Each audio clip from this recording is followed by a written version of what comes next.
There are a lot of weatherization people who have stuck with it for a long time. Once they get involved with this, they form a commitment and they form a bond with other people who are doing it and realize that it's really good, worthwhile work. It's not sexy, it's not romantic, but it's profound. And that to me is at the heart of what weatherization is.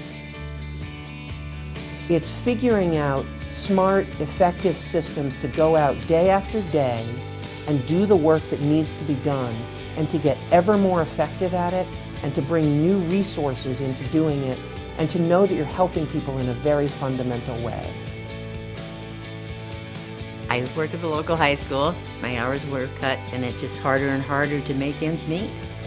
No matter how much I tried, you could always feel a draft. Since they've made the changes in the insulation and the walls and everything, my electric bill has gone down and my gas bill's gone down. Financially, you think you could actually survive a little bit. My home is better, I'm better, life is better.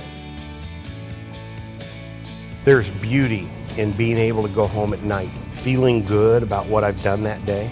And weatherization has allowed me to do that.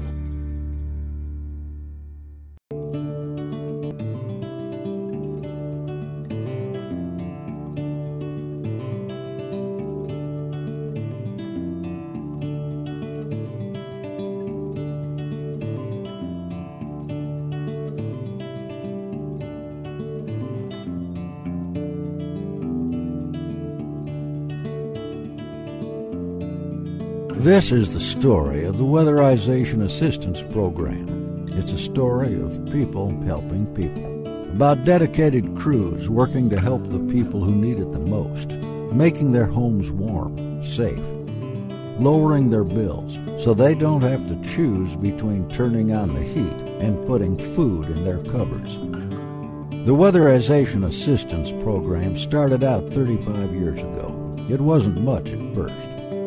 On a good day, crews carried a couple of screwdrivers, and if they were lucky, they borrowed a ladder.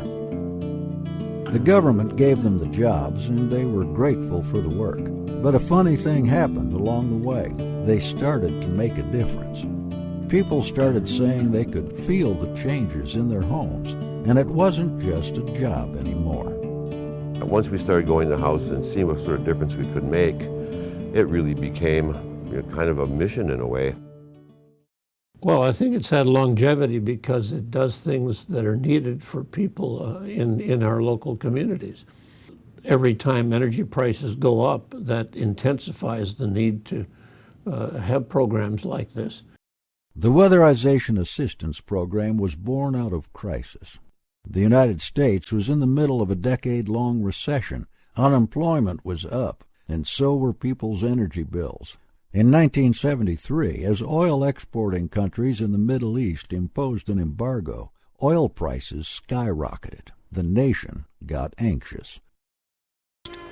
The oil exporter gets richer, and the oil importer gets poorer, and the consumer pays the bill. Unless we conserve while we look for new energy sources, we face the recurring threat of embargoes, of energy circuits breaking without warning. The beginnings were involved with a general awareness of conservation, probably a lot more grassroots than today. In the energy crisis that occurred in '73, everyone became energy conscious, and it's just been a continuous from then. As the conservation movement gained momentum, folks from different backgrounds began to take interest in finding new ways to save energy. There are a lot of people like me that were in universities that said, we want to do something more practical. I had been a professor in environmental science at UMass, and I wanted to start doing something that would actually bring environmental justice, and energy seemed the way to do that. And we knew that people that had money were investing in energy efficiency. People that didn't have money had no way of doing it. So they were being left out of the whole energy efficiency movement that was starting. Washington got involved too. Congress passed the Energy Conservation and Production Act in 1976. It encouraged energy conservation and renewable energy measures in new and existing buildings. It was a plan, and it was a start. In order to conserve energy, the Congress is now acting to make our automobiles, our homes and appliances more efficient, and to encourage industry to save both heat and electricity. President Carter's energy plan will include a weatherization program. This could require more insulation for up to 2/3 of the nation's homes. The Weatherization Assistance Program was born, at least on paper. So the first thing to do was find workers. Of course, there was no shortage of people looking for work. The government was already helping people get marketable skills through a program called the Comprehensive Employment and Training Act, or CETA, and that's where the first weatherization workers came from. They told us we were going to get interviewed for some jobs they asked us a couple of quick questions about, could you fix glass, or could you hang a door, or something like that. We go in and listen to this guy drone on for about an hour or two. And then, of course, being a kind of a wise guy, at the end of the conversation, I asked when we'd know about these jobs. And he very calmly looked at me and looked at the rest of us there, the three of us, and says, well, you guys are it. We had no funds from DOE for labor. The labor had to be CETA. Getting into weatherization program a long time ago was quite easy. All you really had to have was a heartbeat. I never expected to be in this business. I started here because I needed a job. I fell into something that I enjoyed doing because you can see the end result, the smile on the people's faces, that $5 a month in their utility bill, the happiness when they say that they can feel the warmth. What started out as just another job became a chance to make real contributions to people's lives. In the beginning, they didn't have much to work with, but they made do with what they had. When we first started going to work, we used our own pickups, but we used to have a box and it had a couple saws in, a couple screwdrivers and a hammer, and that's all we had. See, I remember very clearly we started out, I think, with an average cost basically limited to $150 to $200 a home. That was everything. In the early days of our program, we had nothing to work with. I was hired because I had a pickup truck, and all boys in the country have a pickup truck, and that's probably still true today. I still have one. The extension ladder we would borrow from my uncle from the farm, and he would catch me going out the driveway. Hey, where are you going with my ladder? I gotta put the silo pipe up today. I need that, And then I'd go to work and I'd say to my boss, we can't use the ladder today. My uncle's got to use it on the farm. And he says, that's right. We don't have a ladder either, do we? First house we weatherized, we went out with handheld screwdrivers and screwed up homemade storm windows made out of plastic. And one day somebody says, if we put a drill into this program, we would probably be able to speed up the process and save our forearms from looking like Popeye. So basically, it's almost as if we came from the Stone Age into the day of modern technology.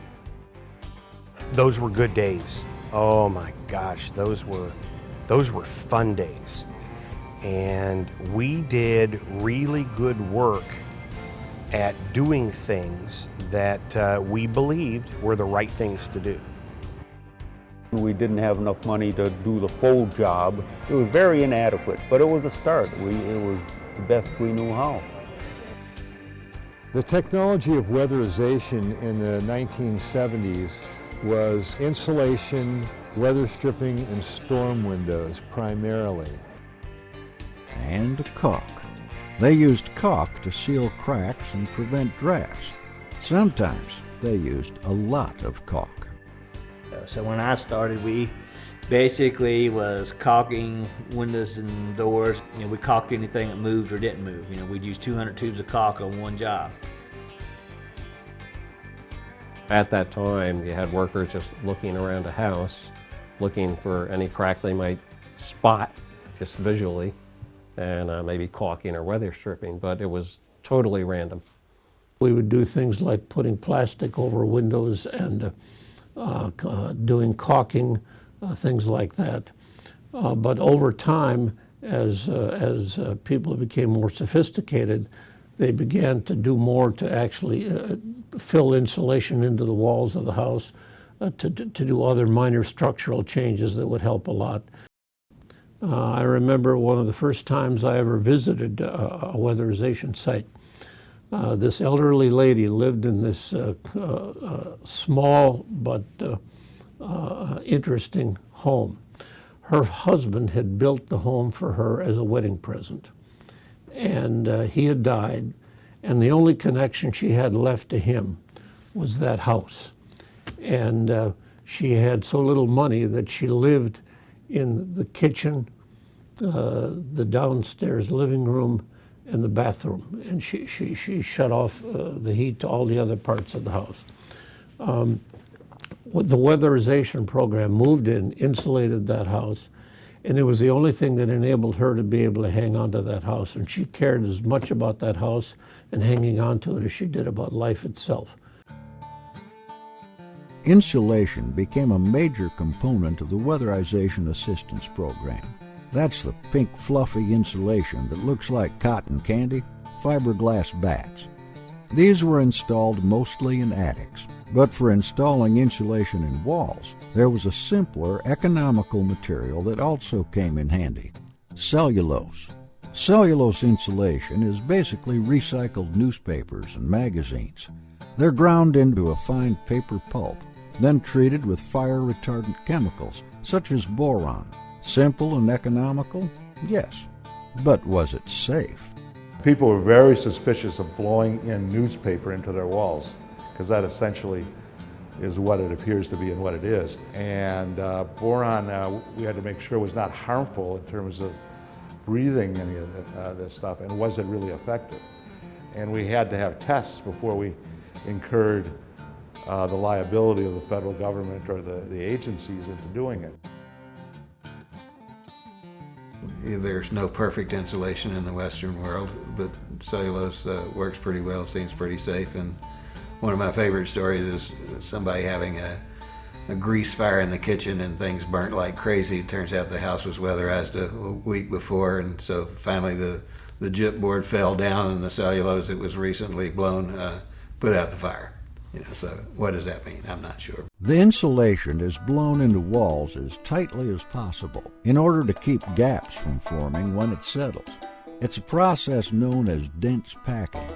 The term dense packing actually came out of the weatherization programs, and it was sort of an informal term for years, and it's finally really caught on. And essentially it means that you pack the material into the wall cavities at a density that is greater than it would assume if it were allowed to settle naturally. And this is what's funny. Two things, and this is why we dense packed, but we didn't really know it, is that, first of all, we always came back and bragged about how many bags we could get in the walls today. So we would try to pack as many bags in the walls as possible. So really, and our swagger, we were dense packing these walls. It kind of had a head start on people. And the machine was painfully slow. Painfully slow. It would blow in an open attic. All day long, it would probably only blow 40 bags. And our new one would blow about 50 bags an hour.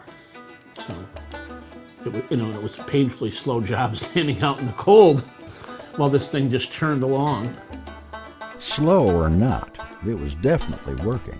What weatherization workers knew from experience, scientists were confirming in the laboratory. Research conducted by the newly formed Department of Energy showed that insulation minimized convection, a major cause of heat loss. As air is heated, it becomes buoyant and rises, allowing space for cold air to leak in through unsealed openings, creating a constant flow of air.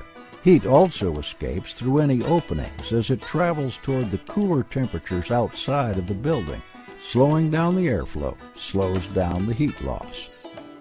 I'd say our knowledge pretty much came 100% from the trial and error method.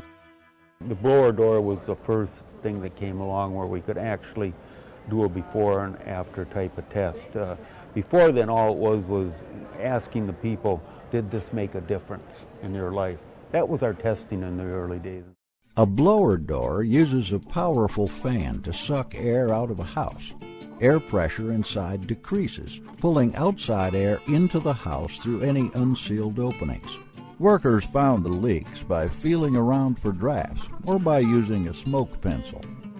First one I saw was made out of plywood, so you had plywood panels that you had to fit into the door and clamps and things like that. It's very heavy. You know, it took about 45 minutes or so to set up, I think. I wanted to get into more buildings and have a chance to actually get out in the field more. I needed a blower door, and I didn't want one of those because it was too heavy and too expensive and too hard to use. So I built my own, and it worked a little better. And after a little bit, people were asking me to build blower doors, and I just kind of got into it by accident. As manufacturers started making blower doors easier to use, workers embraced the possibilities of the technology. That was, to me, was very exciting. To be house detectives, to understand that we've got lots to learn here. We're scratching the surface of what's going on, the thrill of discovery, the thrill of implementation, the thrill of success by making houses work. This friend of mine, Joni Melcher's house, and her dad was Montana senator at that time, John Melcher, and we set up this blower door. We didn't know about the fact that, you know, wood stove ashes might be pulled into a house, and so we're doing this blower door test and we're looking for air leaks, and all of a sudden we look around and there's this ash dust floating around in the air, and we just went, oh no! And it was quite a long time before the implications of the blower door testing really sunk in, and taught us that where the air leaks weren't quite where we thought they were. The learning continued in the field and in the lab, where researchers were starting to consider the house as a whole and developing a new method known as pressure diagnostics. Pressure diagnostics is a very, very keen way of taking the blower door to its ultimate possibilities. Forcing air out of the building creates suction on the building. When you depressurize a house, you make all the holes leak inward, and so they become easy to find. And the manometers, the pressure gauge, allows you to read the pressure that's created on the house. It's kind of a reference. We then know what the pressure difference between the house is compared to outside, and we can go around and then compare the house to other spaces and see if it's different. They started to find that air leaks didn't just come from cracks and gaps. Air was moving in places they couldn't see. Gosh, I can remember doing attics where we would go out and insulate the attic, and now thinking back, I can remember seeing the chaseways in the attic and not putting two and two together. Obviously, we were doing something wrong, and so when we went back and looked at what were we missing, all of a sudden thinking, wow, okay, this is what's going on.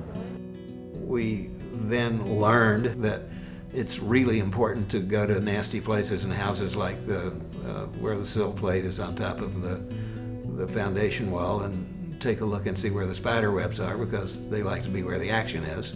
And so that gives you a little tip. And you find yourself working down at the bottom and, of course, at the top of the envelope. To go in an attic and dig around in insulation and dirt, or go in a crawl space underneath a mobile home. And I have to thank my staff every day that they get up every day and go do it again, because it's a hard job and they're very dedicated to it. I visited a woman in Douglas County in my district, and she was confined to a wheelchair. She had Lou Gehrig's disease, and the only way she could communicate. She could say she could whisper a few words. And she had this electronic machine that would help her communicate. And she sat there in that chair while we were watching the workers weatherize her home. And the tears were coming down her cheeks. And all she could get out was, "Tell them thank you, tell them thank you." And it was just an amazing sight. But again, without that weatherization effort, she couldn't have stayed in that house because it was leaking like a sieve. And the weatherization program helped to save a lot of money so that she could afford to stay in her home. To further take guesswork out of the equation, they turned to infrared technology, which had been in development for several decades. It allowed crews to see beyond the walls of buildings, to see where warm air was leaking, pinpointing exactly what work needed to be done to help homeowners save energy. Well, back in the early 70s and 80s when we first started employing the use of infrared technology for weatherization, the cameras were quite large, required liquid nitrogen to be cooled, or perhaps even argon gas, which was highly pressurized. Both of them are very difficult to manufacture, both of them very hazardous to use in some applications. And nobody really liked walking around with a 5,000 PSI gas canister strapped right below their chin. Man, they were heavy. The battery packs alone were right for 20 pounds. Infrared allows you to have a visual of the thermal boundary. It allows you to run very effective quality control. And for insulators that use infrared in the field, it allows them to find those imperfections and be able to correct those. Like the blower door, infrared technology came of age in the 80s, giving weatherization another powerful tool. The advent of the chip technology, which allowed them to use uncooled detectors. Yeah, that would be late 1980s, early 1990s in that time frame. And so the evolution has started into that mode of lighter weight, more powerful cameras. Well, we were an early adopter of infrared because we really wanted a technological explanation. In other words, we do an infrared test we do a pre-test, obviously, and then we do a post-test. And if there are voids, before we pay the contractor, we tell them to go back and fill the voids. So that's ensuring that our work is done right. I also love the fact that it brought building technology into market before the private sector found a use for it, that it made a market for the new tools that are now no longer new, like blower doors and infrared scanners, and we're not in use in the residential market. It's this government program that set the standard. By the early 90s, weatherization workers had figured out how to tightly seal homes, making them warm and helping their owners save money. What they didn't realize was, in some cases, it was too much of a good thing. Tightly sealing a building cuts off air circulation, which can affect indoor air quality as well as the health of the people inside. We started to realize that there were a lot of things that can go wrong with furnaces when you start messing with the dynamics of the air movement through homes. And as you tighten up homes, you can start to reach a point where you can create problems with the combustion systems. Dangerous smoke and carbon monoxide from furnaces and appliances can build up in the home instead of venting outside, a process called backdraft. And that's not the only health issue caused by a lack of air circulation. We walk into houses that are too tight to start with because people just arbitrarily sealed up every gap and crack. And now they're dealing with moisture buildups and potential mold problems, and they're breathing their lemon pledge for a lot longer than they need to, and it affects things. You know, if I air seal something, it's going to affect the way other things work in the house. We could make things worse. We need to kind of understand not only just that we need to caulk this hole, but we need to understand what happens if we caulk this hole in the whole scheme of things. Anthony Cox, the lead trainer at the New River Center for Energy Research and Training in Virginia, built a custom miniature house to demonstrate the effects of changing airflow. His students can see with their own eyes what can happen when a house is sealed too tightly. This is a house of pressure, and what this house will do, it kind of is an interactive tool to show how air and things move through the house, how combustion safety can be affected by air pressures in the house. One of the things they have going here is, for example, is a fireplace, and the fireplace draws combustion air out of the house to feed the fire, which in turn the smoke's going out the chimney here. And I'm going to turn on a couple of fans. I have a fan right here, and so these fans are basically sucking air out of the building, which means they're pulling air in from somewhere else. And right now I've got a big leak in the building. I have a window off the building here. So if you take this and you start to slide that window across, and you'll see as the smoke will start to slow down as you start to close the window up. And the more you close it up, it'll start to actually even start to backdraft where the smoke is now coming in the house, because where before the exhaust fans were taking the air through the leaky holes in the building, now it's taking it down the chimney. So when we're tightening the house, we do test what they call backdrafting test. A building shell, its appliances, and even its occupants all affect one another. Taking these interactions into consideration is known as the whole house approach. And the most important goal of the whole house approach is to ensure good air quality inside a home.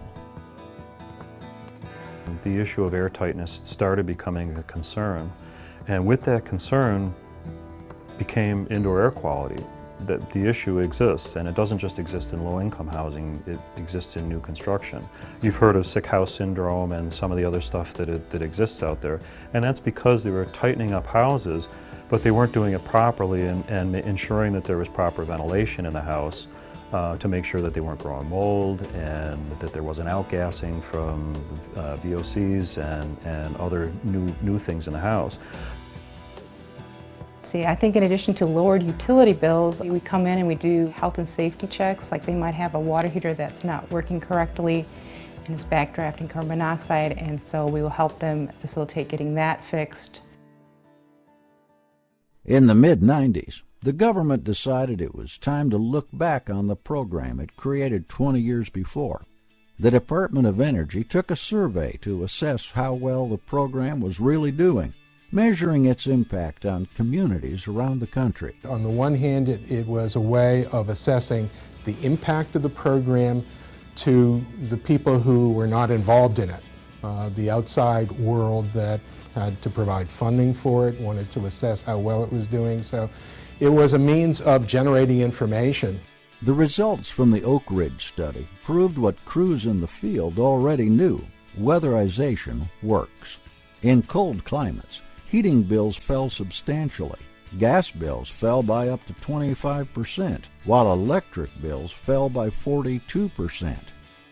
The study also showed that weatherizing homes had a positive impact on the environment, reducing greenhouse gases by an amount equivalent to more than 4 million metric tons of carbon dioxide. The Oak Ridge, because it was a federal program, or because it was so close to the federal government, jarred the federal thinking into saying, well, maybe we better take a second look at this. This thing is really working. I think that helped people understand, and decision makers, that to see that there's value, that there's an actually proven result and benefit of the public dollar investment being made.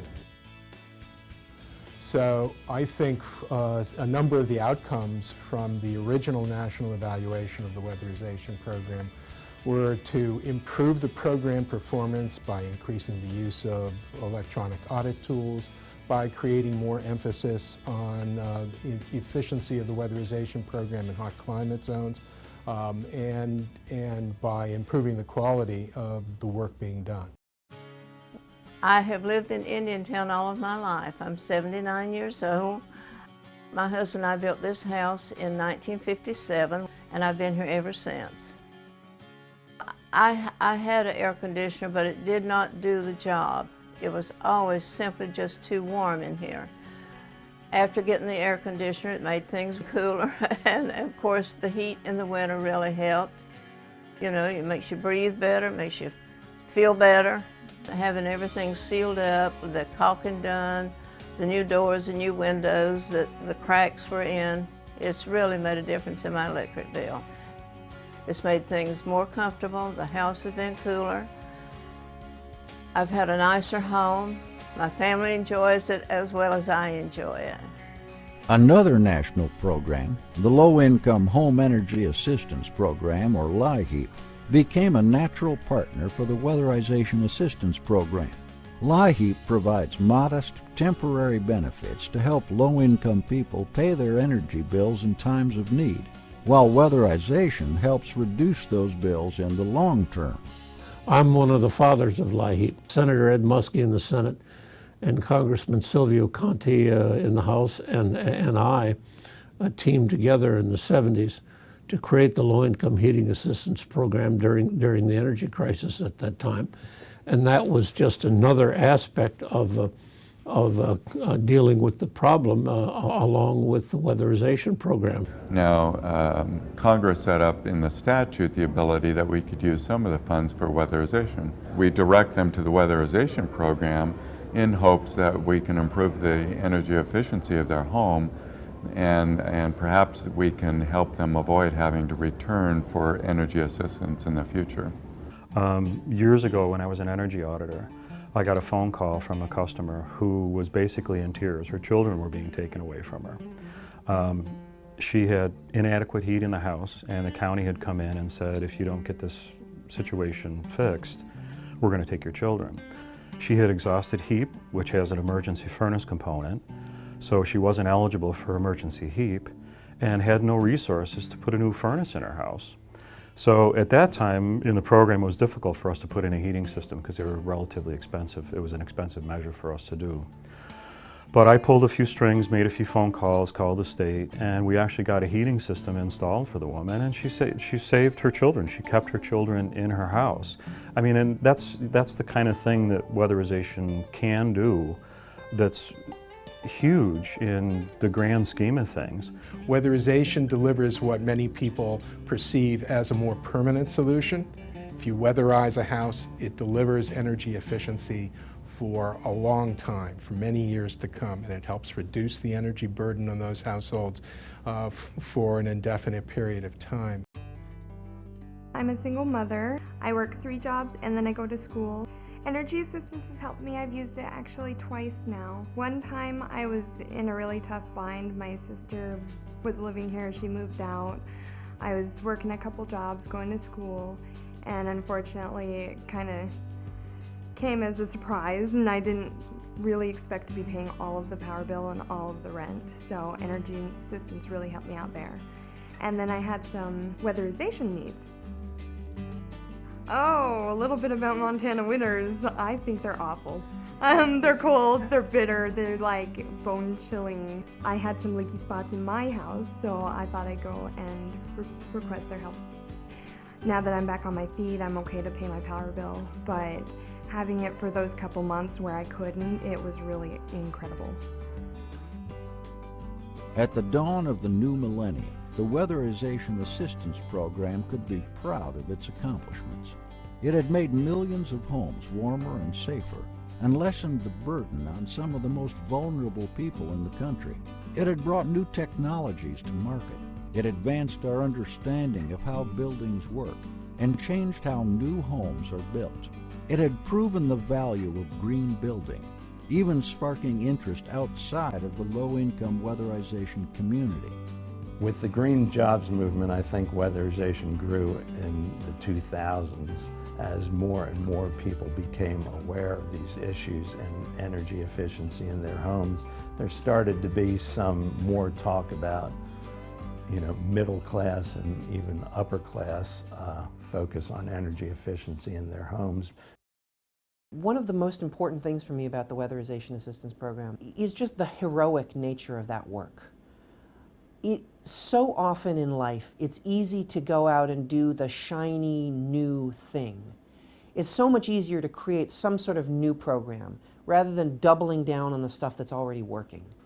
It's so much easier to think about a new, cutting edge, thin film solar technology or advanced nuclear technology to solve our energy problems than it is to just reduce the need for that energy to begin with. Little did the men and women of the Weatherization Assistance Program know, but the program was about to enter a new phase, one that harkened back to its origin in a time of crisis. The president today issued his starkest warning yet about the state of the economy and the dire consequences of not passing his economic stimulus package. A failure to act and act now will turn crisis into a catastrophe. The American Recovery and Reinvestment Act, or ARA, pledged $5 billion to the Weatherization Assistance Program. And just like 30 years before, people got back to work. And the nation learned the value of helping those in need. We're going to weatherize homes. That immediately puts people back to work. As a consequence of weatherization, their energy bills go down, and we reduce our dependence on foreign oil. What would be a more effective stimulus package than that? We made the decision and committed the resources to hiring more staff, to acquiring the equipment and the vehicles in order to have those guys do what they'll be able to do, that they needed to do.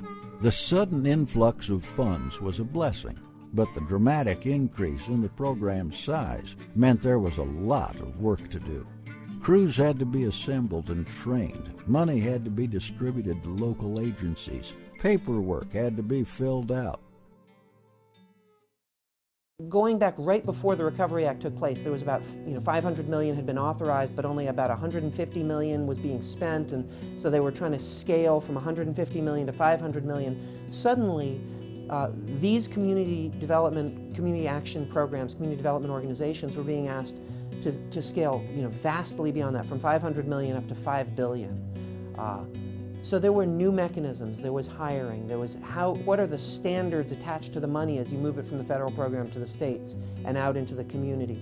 There was a lot of technical work that had to be done. It took over a year to really work that out. Maybe it could have been done faster, but it was always understood that it would take that time. Tonight we look into a program that has promised to weatherize 30,000 homes here in Pennsylvania. But so far, some Susquehanna Valley counties have little to show for it. News 8's Matt Barcaro asked, what's going on? During this ramp-up phase, the program was plagued with bad press. There was a lot of negative media attention during the period of the spend down of the Recovery Act. And I really think it needs to get looked at, and it needs to get looked at squarely. We were facing a historic level of economic challenge, and what the program that was designed with the American Recovery and Reinvestment Act was not a 3-month stimulus package. If it had been, it could have all gone out in unemployment insurance and aid to states and a number of the very, very fast-acting things that were invested in the Recovery Act. The lion's share of the Recovery Act was fast-acting. But it was a 24-month Recovery Act program. It was designed to take place over 2 years and to extend actually with a tail that extended beyond that 2-year window. And so there was a portfolio of measures that were put together. The Weatherization Act was always understood as a program that would take a little bit of time. Despite the growing pains, ARA allowed the Weatherization Assistance Program to help more people than ever before by expanding into new territories. South Central Community Action Agency begun weatherization. We made an application to the Mississippi Department of Human Services to be a weatherization provider. Since that time, we have weatherized over 1,400 homes. Our contract was like 700 and something. We accomplished our goal because, one, we have dedicated people who really care about helping people. And the training that we received from the Department of Energy and the Mississippi Department of Human Services has been invaluable. I do go out and I visit homes in the various counties across the state, and they never had the resources to improve the quality of life, to reduce their energy billing. They're just so pleased with the quality of work that our people have done. It was raining all in different, rooms of it and all. And I just had to sit pans down, boilers and things to try to keep the water. I don't have to worry about it raining on me, and then I can stay warm in here. All of you just don't know how I appreciate what all you did for me. And as long as I can keep my mind, I'll still thank you for it. The stimulus program takes a lot of guff from people who say that it wasn't worth it. All I can say is we would have had probably 3 million more people unemployed without the program, and we would have had a whole lot more people freezing in their homes. If you look at energy efficiency, over 90% of those jobs for a retrofit are American. These are domestic jobs. On the manufacturing side too, if you look at the sheet metal that goes into duct work, it's like 98, 99% domestic content. If you look at rigid foam insulation or caulking or even mechanical equipment like heating, ventilation, and air conditioning equipment, again, it's in the high 90% domestic jobs. And then if you look at the people who do the work of retrofits, again, it's 90% are small businesses employing 20 people or fewer. So this is a very smart domestic jobs strategy. It's a very smart local economic investment strategy. It's good for social equity. You're putting dollars in the hands of people who will actually spend them. I got involved in weatherization in 1978. I started out with the municipality of Anchorage and eventually into owning my own business. Moved down to Washington and expanded the business to where it's at today. Once I realized the impact that ARA was going to have on the program, I realized I wasn't going to be able to manage this business by myself. So I ended up robbing my daughter from another company. About 3 years ago, I came on board to help manage the office side of things, so it's been extremely exciting. We've increased the number of units that we've weatherized per year in the last 2 years. We have clients that actually make our employees food and brownies because they're so appreciative of the weatherization work. I've gotten phone calls stating that their energy bills have gone down tremendously and they just are extremely appreciative of the work. I really have felt that I've been of service. Go into people's homes that are not actually doing well and really can actually uplift their spirits when someone come in and provide this type of service for them. ARA also expanded training opportunities. Seasoned weatherization veterans welcomed the chance to train newcomers, teaching them the lessons they learned over the course of 30 years in the field. There was a lot of training and technical assistance funds, so there was a huge focus on training. The training has also evolved significantly over the years. Now the training tends to be more holistic, going along with the whole house approach.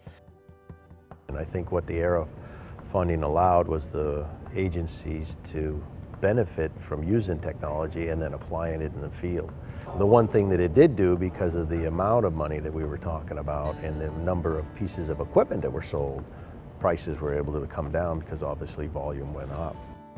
The victory for weatherization agencies is that they have acquired organizational assets that will stay with them after ARA, including, of course, intellectual capital. They've got people who know more about building science. They either were trained more or they have additional people who were highly skilled.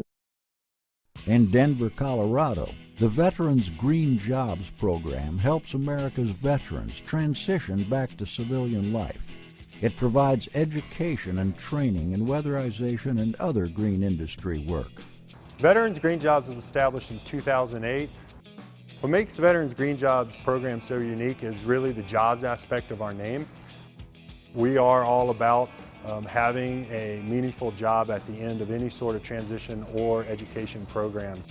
I was in the Marine Corps between 1983 and 1987. My primary job here is to facilitate all the training for this agency, and my military experience and leadership paved the way. A lot of it's on-the-job training. We also get them out into the field working with our inspectors and our auditors, give them an overall picture of what we're doing here in the weatherization. The unemployment for veterans is extraordinarily high. That's one of the challenges they face, and our goal is to definitely have a larger percentage of veterans here working for us. Well, I joined the service immediately after high school, where I served 2 years in the U.S. Army.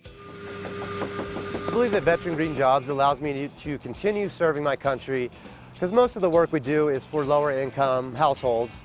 I know that I'm helping them improve their quality of life.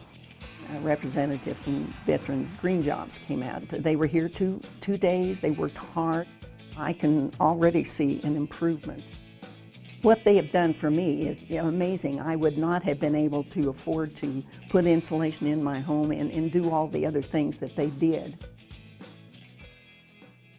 The good part about it is the Recovery Act showed how effective weatherization can be. It helped weatherize 500,000 homes ahead of schedule. Community action agencies that had 2-3 year waiting list of homes to weatherize were able to make a substantial dent in that. And if you want to get into the big picture, the Obama administration has estimated there are 40 million homes that need weatherization. Think how much less we would be dependent on foreign oil if we were able to weatherize 1 million homes a year for 40 years. Well, I think the 35-year history of the program is a reflection of a program that has been able to self-correct, improve, change with the times, and grow. It's a government program that's learned from its mistakes, improved itself, and does a better job now than it did 5 years ago, and did a better job 5 years ago than it did 15 years ago. We had a lady, she was blind, and this was a final inspection. We've already done all the work, and she was running around the house screaming, happy as could be. She couldn't see what we'd done, but she could feel the difference in the house. It really shows that it works. You need an overarching philosophy and a kind of a set of values, obviously, but it's really the day-to-day hard work of a lot of people that makes you succeed. And I think that's what policymakers forget and social scientists forget. Oh, it means so much to me. Y'all just don't know how happy I am. I've been wanting this for a long time. And I asked for it about 2 months ago, and I was surprised it come so quickly. But everything is just wonderful. Difference of what? Heat, warmer, you know? Yes. It's just wonderful. I'm just happy, I'm just blessed. And I thank you all.